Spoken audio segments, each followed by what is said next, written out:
This isn't Star Trek. What a review! Section 31's marketing had everything you could want for a Star Trek series. Because this is spy-fi, right? Guardians of the Galaxy on steroids. There is humor, and so what you have is a beautiful mess. They gave deep, philosophical exploration of Giorgio's character. Michelle's Brad. You heard it here, guys. Michelle is Brad. And the reviews loved it, even managing to successfully unite professional critics and the audience. However few of them there were. And this deep, philosophical exploration continued inside the movie itself. I mean, this description of Philippa could have come from Aristotle himself. I may slaughter you all. It's true. You're a bad bitch. And their analysis of care versus justice-based morality, the feminine versus the masculine, the chaotic versus the order, in their roles within the universe itself. This comment is so deep it should be begging for mercy. I know I was after it. This is chaos, Garrett. You know you love it. Make out with it a little. Chaos is my friend with benefits. Let's get messy. And it even has deep philosophical explorations. Almost like Descartes going into a cave and wondering about the very existence of humanity. Zeph suffers from what we call mecha dysmorphia. Personally, I'm offended. It's not a diagnosis, you're not a doctor. All that to say, if you actually like this movie, you just have bad taste. Because this is an objectively bad movie. That's why I like it. This is the closest thing I've had to Willow. It's a glorious disaster. It's so bad, fits together the glorious train wreck of being incredibly awful, but also attempting to be a comedy. And if I found out one thing through the course of this channel, is that I love awful things that are trying to be a comedy. I think it's simply because it hits that satire territory of itself. You don't need to parody Section 31, you could just watch it as if it is one. This movie lacks the depth, thoughtfulness, well, according to The Wrapped, which the franchise is known, pacing inconsistencies, dragging in some spots, rushed, jumbled conclusion. And that's a complimentary review, because I know it's rotten, but she could have been worse. Jumbled plot, it makes no sense from the beginning to end. Most people in the world, if they made a device that put you out of phase with matter, and so you could run through walls and lasers, they'd also have an idea of what happened to you when you fell over and tried to land on the floor. In the show, it's this. Being out of phase with all matter except the floor, how does it know? And let's be honest, I find falling over as funny as the next man. But imagine how funny it would have been if Giorgio fell over, went through the floor and into outer space.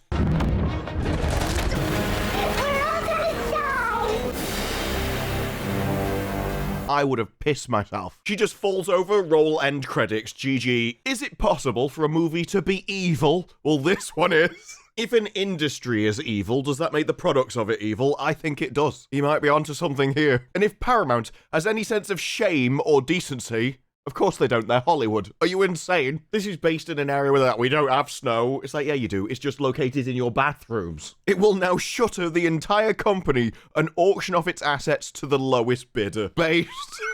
This movie is so bad, the professional reviews are going, I just hope you never return. Please, can this be the end of your entire company? Now, there are some people that try and save it, you know. Admittedly, not many. But they do say ignorance is bliss, so stupid people are always happy. Giving us a spy show in the Kurtzman universe is a nothing in the Kurtzman universe is a win. So far, the only thing that even passed average, Picard Season 3, I wouldn't even count that in the Kurtzman universe, because Kurtzman had nothing to do with it. Section 30 is a fun re-entry to the... Oh, that's what you know about Section 31, isn't it? Yeah, fun. Is this one of those fun sections for you? Was this comedy right up your street? I called it the godsend. Quick question. Is it Godsend or God's End? Godsend or God's End? I don't hear a difference. I think I've found your level. The aesthetic of Section 31 feels the most removed from any conventional Star Trek show. Certainly does, because it's ass. But in many ways, it aligns with the new Star Trek, like Season 3 of Picard. What? This is a picture of Season 3 of Picard. This is a picture of Season 3 of Picard. Season 3. This is a picture of Section 31. They're so similar. A flimsily assembled package, Section 31 doesn't feel anything like the chapters in the saga that came before it. IGN even called it 100 minutes of generic schlock,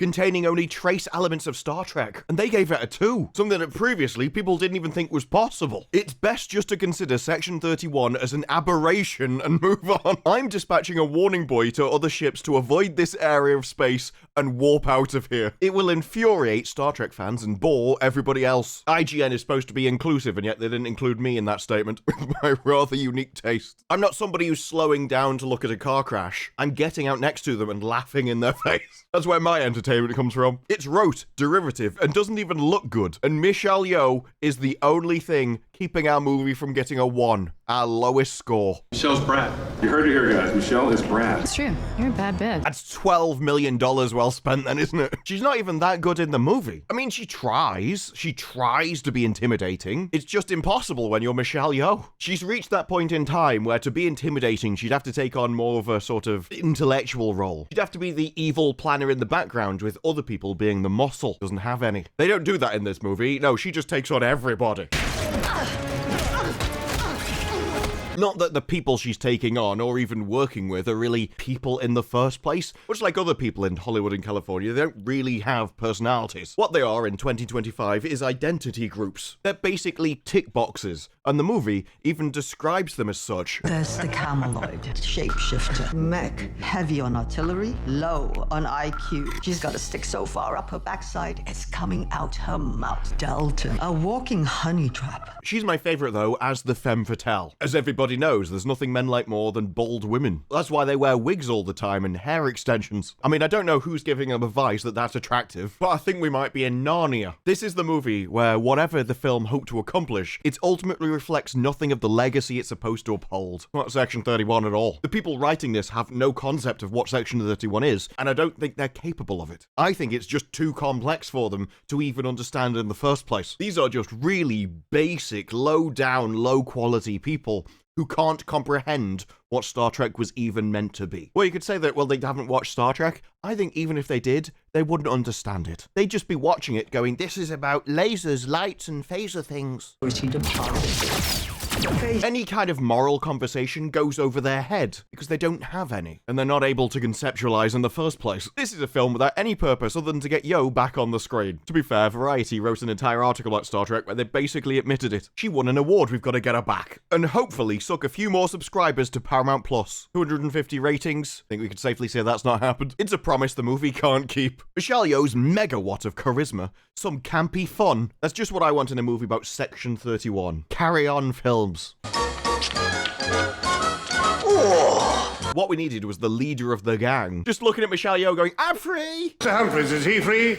I'm free! Keep it from sinking to the depths of the very worst Trek. I'd love to know what you thought was worse. Because I would say this movie is easily as bad as anything that Strange New Worlds has done, which I think is the worst thing. Whether that be dancing Klingons. When you got your dramas, one of these days we'll repay you, we'll slay you. Or somebody with mecha dysphoria telling Spock that emotions are his real strength. The logical move would be to surrender. I think there's more to life than logic, and so I suspect you. I mean, that allegory was so blunt, I'm surprised she didn't start hacking it off on screen. She's pretty fast.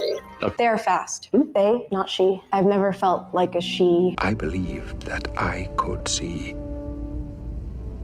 5 lights. At best, it finds clever ways to tweak familiar Star Trek elements. In case this whole no money socialist utopia thing turns out to be a fad.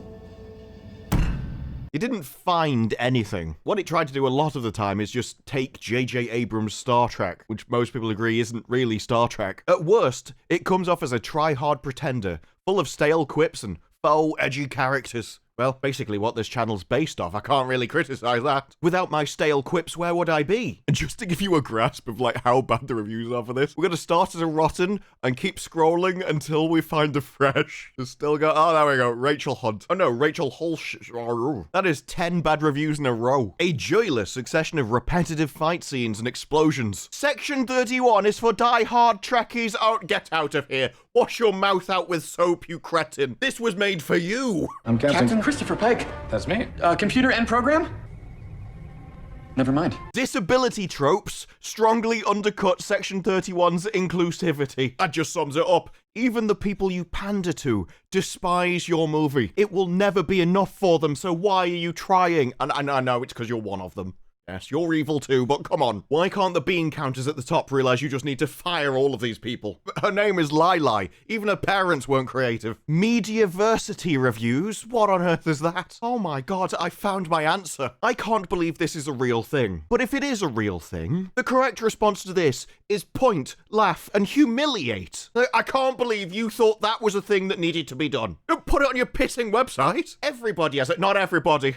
Oh, there are some people where if you took the village idiot from every village in the world and combined them into one village, she'd still be the village idiot. This score, a D, which is unintentionally funny, and I found it funnier than I should have done. When you're rating movies purely based on how many holes there are in it, giving something a D just becomes far funnier than it should. I kind of don't want to investigate the site anymore, just so I could live in ignorance and assume they give every film the D. If they don't, I need to invent that website.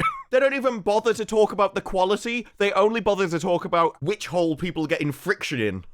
No, it could have been good, but they have disability tropes. I'm like, I'm sorry? Are you talking about the short king? I control the body from a backup vehicle. Except this short king is so short, he has to have an entirely normal-sized body for him. The real question is, was this inspired by Comics Division? Or are you talking about the guy who had mecha dysmorphia? If so, that is inclusivity. Zeph suffers from what we call mecha dysmorphia. Make out with it a little? Let's get messy. Personally, I'm offended. Because if so, that is inclusivity. Because that guy was thick as pig excrement, which made it a really realistic portrayal. You should be honored. It's so boring and ugly, it can no longer be seen as bad Star Trek. It can't even be called bad sci-fi or bad genre work. It has no interest or understanding in doing any of them. I think that guy was on the verge of going, this can't even be called a movie. It still gave it a 2 out of 5. Weirdest Star Trek movie in tone, character lineup, and setting. Doesn't work as a standalone Star Trek story. The weird thing is, if you go through to their review, it actually sounds way more complimentary. When they're going, it's full of far out ideas,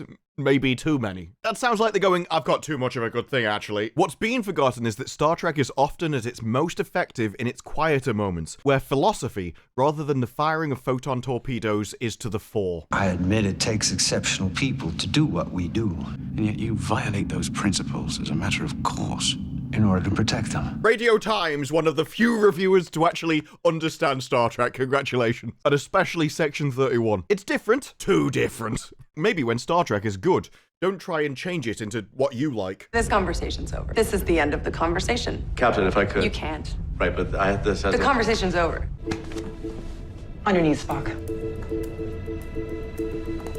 You're Hollywood, we know what you like. Generally small and crying in a hotel room. Some universes should know when to quit, as evidenced by this venerable Star Trek franchise. No emotional impact, too many quips, over-stylized shots, and they feel like they're trying to achieve a cool feeling that never lands. It's a Rebel Moon level fiasco that simply doesn't get why people watch Trek in the first place. Even the plot doesn't make any sense. There's a super weapon that could destroy a quadrant, and they thought that wasn't enough to get you invested in the stakes. Instead, they added in the Terran Empire from a mirror universe. Over in the mirror universe, they've used up all of their resources, and so they need the resources from the Star Trek world, except they wouldn't have invaded for them, apparently. Now, the reason why they're invading is because you stole their super weapon. The super weapon that was invented because it was too dangerous to use, because nobody wants to rule over a burning wreck. Everything in his path incinerates. So they're coming for the super weapon, but then it says they're coming for the resources. But the resources wouldn't exist because the super weapon would destroy the resources. But it doesn't matter because they're coming to invade because they want to expand their territory and rule people. Except there wouldn't be any territory or people to rule because they're going to set off the super weapon that would then destroy it, and no one wants to rule over a burning wreck. The story actually introduces multiple motivations for the Terran Empire, all of which contradict every other motivation. It not only doesn't get why people watch Star Trek, it can't even write a coherent plot in their own movie. What is recognizably Star Trek is underplayed. Even Discovery fans will have to admit that this is weakly told. This is why I ended the conversation. It would be rude and irresponsible to end a conversation. The conversation's over. We all know how low their standards are. This isn't Star Trek. What a review! Collider seemed to think that if they had a second movie, then it could be perfect. Just doesn't work as a one-off. No, if you get something crap and then make another thing crap next to it, somehow it gets better, apparently. I mean, I may laugh at that, but that's literally what Squid Game Season 2 and 3 are relying on. If we make two crap things and stick them together, it's better. The second bit of crap fixes the first bit of crap. Now, there is no saving Section 31 as a movie. Even the ending accurately summarizes the rest of the film. After going through 90 minutes of going, this bomb will destroy a quadrant, they then just blow it up.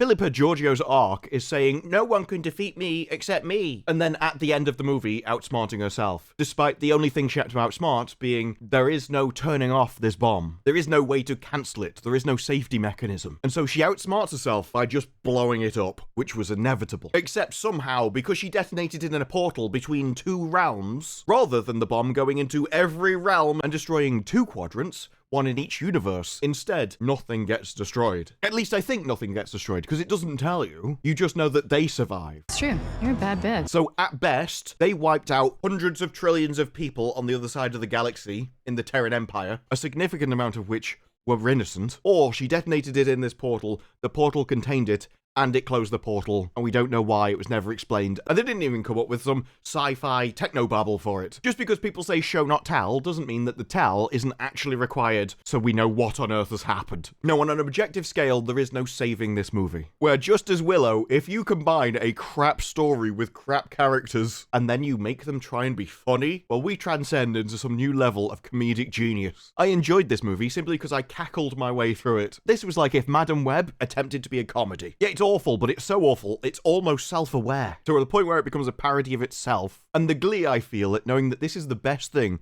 that Alex Kurtzman can create. I'm sure a bunch of you have heard that we are expanding the Star Trek universe. But I actually don't feel entirely qualified to be the one to do it. Well, also it being this bad and this funny accidentally, well, it warms your cockles. But those are just my thoughts. What are yours? Let me know down in the comments below. Like the video if you like the video. Subscribe for more videos like this in the future, and I will see you in the next one. Bye-bye.